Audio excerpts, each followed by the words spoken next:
네, 안녕하십니까. 신지식인 정인태입니다. 저는 국립한국복지대학교 특임교수를 역임했습니다. 이태원 유족 위패 없고 영정 없는 그게 분향소 맞나요? 네, 이제 가족들이 에, 나서기 시작했습니다. 네, 참 가슴 아픈 현실입니다. 이제 가족들이 정신을 추스리고 이제 나서기 시작했는데 목소리가 나오기 시작하는 거예요.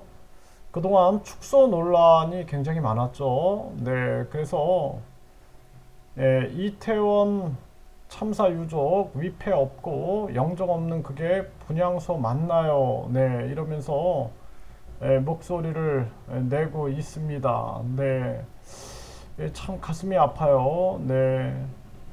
오스트리아 국적인 아들이 한국인의 정체성을 알기 위해 연세 어학당에 공부하러 왔다가 이태원에서 희생당했다라는 거예요. 나라를 이끄는 분들이 잘못을 인정하지 않고 아닌 걸 아니라고 말하지 못하는 게 참으로 답답하다.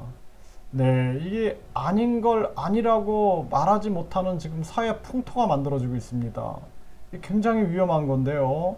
네, 이러한 상황이고 이 참사 비극의 시작은 13만 명 인파를 제대로 관리하지 못한 것이고 당일 경찰이 기동대를 투입하지 않은 것은 일반 시민의 안전이 아니라 시위 관리나 경호 근무에 매몰돼 있었다는 점을 보여준다. 네, 이렇게 유가족들이 얘기를 하고 있습니다. 사망 원인도 장소도 시간도 알지 못하고 어떻게 아들을 떠나 보낼 수가 있겠느냐.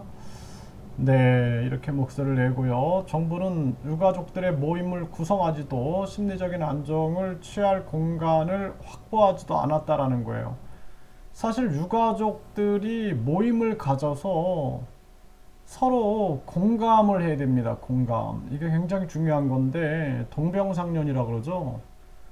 그런데 똑같은 상황을 겪은 사람들이 공감을 해야 되는데 이런 거를 에, 구성하지 않았다는 것 자체가 이게 축소 논란이 계속 나오는 겁니다. 그래서 다른 유가족들과 합동 봉안당을 만드는 것을 의논해 보고 싶었는데 참사 17일이 지나서야 수소문 끝에 유족 몇 분을 만날 수 있었다.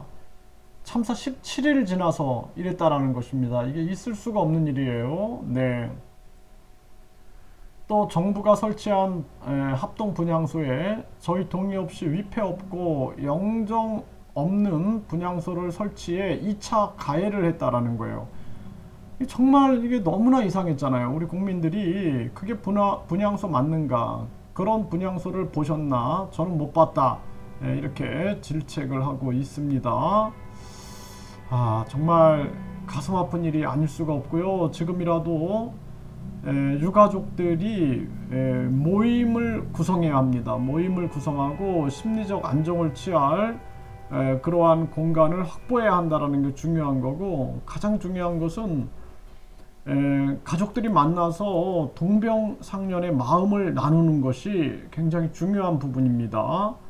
영정사진 없는 분향소 2차 가해 이태원 희생자 유족 첫 기자회견에서 이런 얘기를 하고 있고요. 위패 영정사진도 없는 이태원 참사 희생자 합동 분향소 여기에 대해서 계속 목소리가 나왔죠. 마치 그냥 축소시키고 빨리 끝내려고 하는 그러한 모습이 아니었나 이런 생각을 안 할 수가 없고요. 무능한 정부의 아들 뺏겼지만 무능한 엄마 되지 않겠다.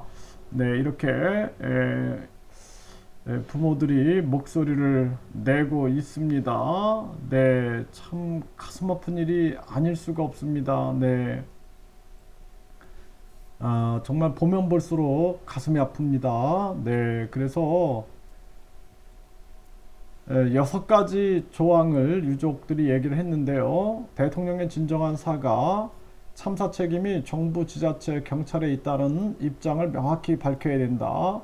성역 없는 엄격한 철저한 책임 규명, 피해자들의 참여를 보장하는 진상 및 책임 규명, 참사 피해자의 소통 보장, 인도적 조치 등 적극적인 지원, 유가족 생존자 포함 모든 피해자들이 소통하고 슬픔을 나눌 수 있는 기회와 공간을 보장해라.